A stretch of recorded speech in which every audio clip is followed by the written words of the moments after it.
parmi les 5 premiers. On a vu passer Lenvige de Watt, on a vu passer Marie-Beth Ellis pour l'instant du côté de chez ces dames en 57-17. Caroline Stephen, Mirinda Carfrey ensemble. Attention, déjà 5 minutes, un peu plus de 5 minutes de retard pour ces athlètes sur Julie Dibens. Et ça c'est le retour d'Andy Potts, il a fait sa boucle en l'occurrence, il est allé faire demi-tour à hauteur de Keohou et là il revient sur Kona tout simplement avant de filer direction Avi et faire le demi-tour 85 km plus loin. Toujours léger avantage pour ce qui concerne l'athlète américain. La voici Chrissie Wellington, enfin serait-on tenté de dire, Chrissie Wellington qui sort de l'eau en 1 heure, 1 minute, après 1 heure, 1 minute et 3 secondes. 1 heure, 1 minute et 3 secondes, c'est, je dirais presque, c'est absolument dingue, c'est presque 7 minutes de plus qu'en 2009, c'est incroyable. Ouais, c'est incroyable, hein. On l'avait déjà souligné qu'elle avait énormément progressé en natation, malheureusement elle a pas pu nager correctement, elle est blessée à l'épaule et on a souvent l'habitude de dire que en natation on gagne pas la course mais on peut la perdre. Dire que Chrissie Wellington a perdu la course à ce moment-là, on va pas le dire parce qu'avec Chrissie Wellington on peut s'attendre à tout. Elle est tellement forte en vélo, tellement forte en course à pied qu'elle est capable de revenir, mais ça va être très très compliqué. On va dire qu'elle avait un joker, son joker il est déjà mangé. Eh bien c'est parti avec un objectif assez simple et surtout une stratégie très claire. Il va falloir aller chercher les favorites devant en course à pied parce que ça va sans doute se passer effectivement en course à pied. Faris El Sultan, ça ce sont les gros rouleurs dont on parlait tout à l'heure, hein. Andreas Rallard, Faris El Sultan, Marino Van Honecker, ceux qui eux impriment un rythme soutenu devant. On revient bien sûr sur la course féminine avec un rythme différent mais l'assurance de Julie Dibens, là en l'occurrence la britannique, qui mètre après mètre creuse l'écart avec ses principales rivales que sont Rachel Joyce, que sont Leanda Cave, que sont surtout Caroline Stephen. Lucie Zelenkova, elle est sortie en 3e position de l'eau chez ces dames. Elle aussi a l'habitude de faire un fort vélo mais elle craque souvent en fin de parcours. Gros plan sur l'américain Andy Potts. Il a fait une transition éclair aussi, pas de lunettes, il a fait un choix différent. Et Chrissie Wellington, encore en train de fixer ses chaussures, elle a quitté l'aire de transition il y a quelques secondes. Il faut qu'elle aille d'abord faire son demi-tour à hauteur de Keohou et revenir ensuite par Kona. Andreas Rallard, l'Allemand, 2e l'an passé. Regardez le côté gauche du visage de Rallard en sang. Ça c'est le résultat d'un coup en l'occurrence survenu pendant la natation et des lunettes qui ont entaillé l'arcade. Voilà, il a pris un coup en natation et les lunettes ont entaillé l'arcade. Donc Andreas Rallard qui commence mal cette édition 2011 déjà avec une blessure qui pourrait le gêner, hein, au bout d'un moment dans la course quand la fatigue arrive. Et ben voilà, tous les petits bobos ressortent et puis c'est un bobo qui pourrait le gêner pour le reste de la course. Les champs de lave, Big Island, Hawaï, le décor est planté, c'est comme ça désormais pour ce qui concerne le parcours cycliste. Et ça c'est le chapelet de ses favoris qui pour l'instant en file indienne, tout en respectant bien sûr les consignes et les règles. Il y a 10 mètres à respecter en termes d'espace entre chaque concurrent d'un point de vue de la file indienne. Et puis lorsqu'il s'agit de dépasser un temps imparti, je crois qu'il faut grosso modo une vingtaine de secondes pour que le dépassement puisse être estimé comme efficace et valable. On a vu passer Van Honecker, on voit passer Andreas Rallard. Il y a dans ce groupe aussi Craig Alexander, il y a Chris Lieto, il y a pour l'instant Andy Potts devant, il y a Tollefson, l'américain, il y a Tissink, il y a Jacobs, enfin bref, ils sont tous là. Voilà, ils sont tous là. Maintenant, quelle stratégie adopter, hein? Je pense que pour Greg Alexander et Rallard, c'est pas à eux de faire la course, enfin c'est mon avis, hein. C'est à eux d'attendre. Maintenant, je pense à Marino Van Honecker, Chris Lieto notamment. Et il y a un moment donné, il va falloir qu'ils essayent de trouver l'ouverture pour essayer de sortir de ce groupe et essayer de, à l'image d'Andy Potts, essayer de prendre quelques longueurs d'avance. On a vu le travail de Chris Lieto, l'américain. Il avait pris une deuxième place, ici. Chris Lieto, c'était en 2009. Il a effectivement la possibilité de faire un gros vélo, mais attention, parce qu'à pied, ça peut être effectivement payé cash. Julie Dibens, toujours dans son style caractéristique, bien installé là, en position de recherche de vitesse. Ouais, globalement, hein, on est à Hawaï, là, on est avec les meilleurs mondiaux, hein. Vous pouvez regarder toutes les positions, ils ont tout étudié, ils ont souvent des vélos qui ont été faits sur mesure pour eux, des casques profilés à l'image de Greg Alexander qui cette année a choisi justement ce casque profilé, des positions vraiment aérodynamiques. C'est hyper important à Hawaï car comme vous pouvez le voir, hein, les coureurs vont pas beaucoup changer de position.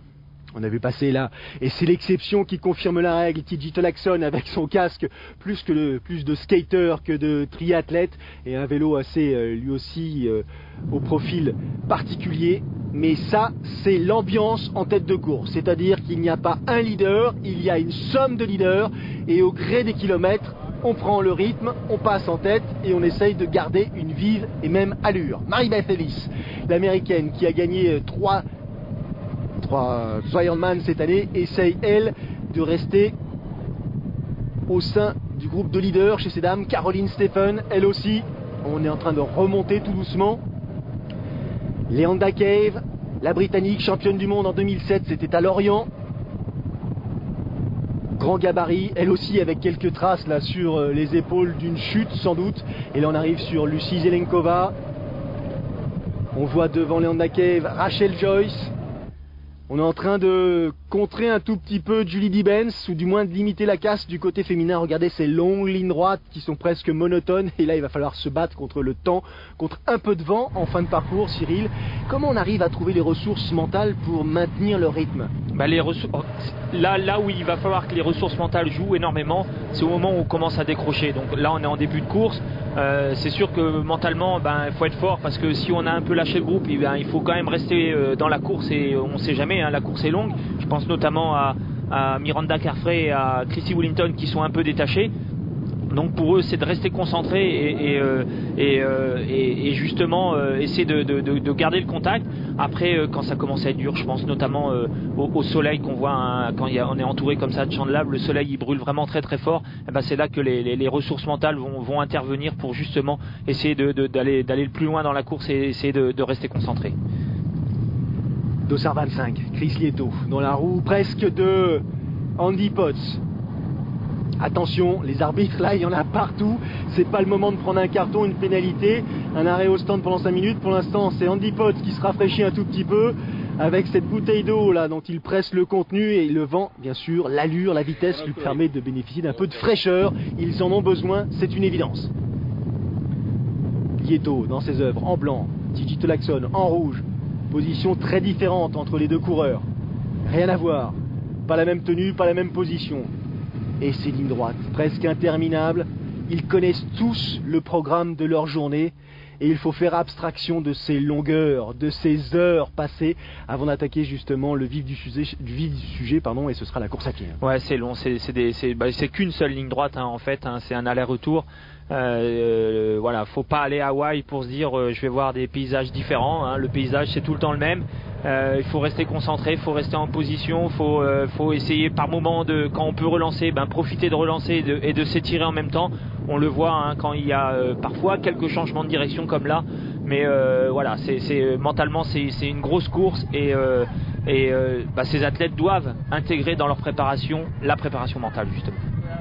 Rachel Joyce qui nous permet d'insister sur l'hydratation. Il faut boire, énormément boire, parce qu'on le paye cash là aussi si on oublie un tout soit peu de s'hydrater, de s'alimenter. C'est une course de plus de 8 heures pour ces messieurs, de près de 9 heures pour ces dames. Pour ce qui concerne les meilleurs, autant dire qu'il faut ça aussi savoir le gérer.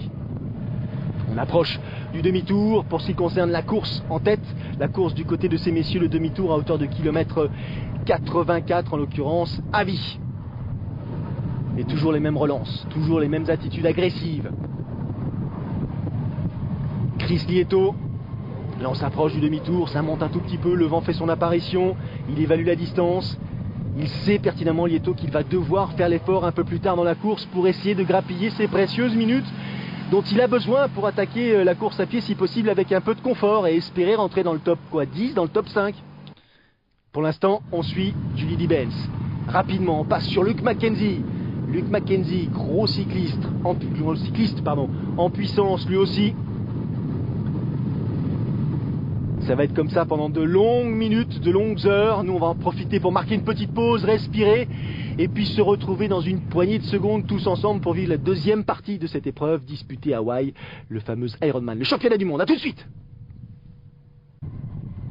De retour à Hawaï, Chrissy Wellington en gros plan, dossard 102, elle qui n'avait pas pu courir l'an dernier, un virus l'avait empêchée de prendre le départ de l'épreuve. Cette année elle s'est préparée, mais une chute il y a 15 jours dans le Colorado, il lui a un petit peu, je dirais, fait prendre conscience de la difficulté qu'elle allait avoir sur cette épreuve, justement, à maintenir un haut niveau. Elle a eu mal en natation, elle a dû, je dirais, limiter son effort, elle est sortie loin de la tête, elle comptait à la sortie d'eau 3 minutes 45 de retard sur Miranda Carfrae, sa principale rivale.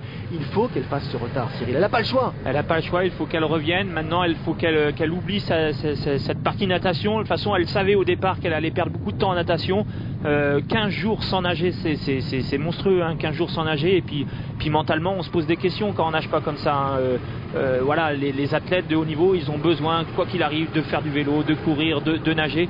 Et 15 jours comme ça sans nager, c'est très important. Maintenant, il va falloir qu'elle oublie cette partie natation pour essayer de revenir petit à petit dans la course et justement montrer le bout de son nez, montrer à ses adversaires qu'elle est encore là. Ses adversaires, et parmi elles, Julie Dibens, pour l'instant en tête de cette compétition qui se rafraîchit. Julie Dibens, température extérieure, elle est certes douce pour le tourisme, elle est un tout petit peu élevée pour des athlètes qui vont produire des efforts sur une telle durée. On suit la progression là et le vent qui commence à faire son apparition, Cyril, on n'est pas loin du demi-tour et là ça commence à devenir un adversaire. Ouais, le vent, toujours au demi-tour, ça c'est le classique, le vent au demi-tour, donc souvent le vent qui tourne un peu, donc à un moment donné on l'a dans le dos, la bosse d'après on l'a de face, donc un vent qui au fil du temps va se lever, il va falloir le gérer, et au fil du temps aussi il y a la fatigue, donc des athlètes qui devraient, pour ceux qui ont les capacités, attaquer, relancer, justement pour essayer de s'extraire. Je pense notamment à Marino Vanhanecker. Regardez Marino Vanhanecker, là, il y a un petit détail là qui attire notre attention, c'est le sel là sur son cuissard. Je trouve qu'il a beaucoup de sel, moi. Est-ce que c'est pas... Alors le sel, bien sûr, c'est normal, ils en perdent, mais est-ce que c'est pas un tout petit peu trop... Enfin, est-ce que c'est pas excessif, tout simplement, à ce stade de la course? C'est sûr que on le voit, hein, par rapport aux autres athlètes, on voit Marino Vanhanecker qui c'est des sels minéraux, c'est aussi, l'eau de mer est salée, donc il y a aussi le sel de l'eau de mer, mais... c'est quand même assez surprenant et faudrait pas qu'il oublie de s'hydrater, hein, Marino Vanhanecker, parce que alors, sur une course comme Hawaï, si on oublie, c'est mort. Abi, demi-tour, le voici. 84e kilomètre. Vanhanecker, Mackenzie, Lieto, Alexander, Alchetan, Rallart. C'est le groupe de 6 triathlètes qui ont pris, un léger avantage. La relance de Craig Alexander avec ce casque profilé, ce nouveau vélo spécialement dessiné pour lui. Un vélo assez étonnant avec le contenu nécessaire dans le cadre pour s'hydrater, justement. Encore une fois, on est en train de chercher, de faire travailler les architectes pour dessiner des machines les plus performantes, les plus agressives, celles qui donnent le moins de difficulté moins de résistance tout simplement à l'avancement, quoi. Greg Alexander qui a opté, c'est vraiment une révolution, hein. Sa réserve en eau est intégrée dans le cadre, donc forcément c'est des porte-bidons en moins, c'est des bidons en moins. Alors c'est un tout petit peu de poids en moins puisque les porte-bidons n'existent plus, et c'est surtout l'aérodynamisme qui est meilleur puisque maintenant son bidon est situé derrière la selle.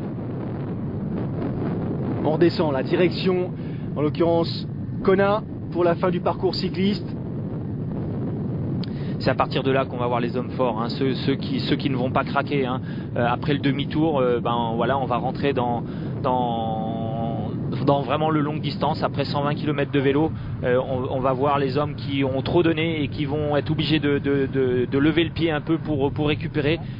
Pareil c'est chez filles, et on va voir les athlètes qui sont en forme, qui sont vraiment prêts et qui vont pouvoir justement continuer dans l'effort pour prendre quelques longueurs d'avance et s'extirper du groupe. Samantha Wariner, la néo-zélandaise qui vient de dépasser Miranda Carfrae. On arrive à hauteur de Hawi et regardez qui refait son retour, qui est en train de revenir. Elle vient de dépasser Miranda Carfrae, elle vient de dépasser Samantha Wariner. C'est Chrissy Wellington qui a fait son retard sur la principale adversaire de cette épreuve à ses yeux, et qui pour l'instant poursuit son chemin en se disant bon, il faut que je limite encore une fois un peu plus l'écart avec Gibbons. Stephen, pourquoi pas? Caroline Stephen peut être dangereuse, hein. Caroline Stephen, deuxième l'an passé, donc à surveiller de très près. C'est sûr que là, Chrissy Wellington, elle a mis un coup de massue à Miranda Carfrae en revenant sur elle comme ça, juste avant le demi-tour, hein, il me semble. Donc dur à encaisser pour Miranda Carfrae. C'est pas du tout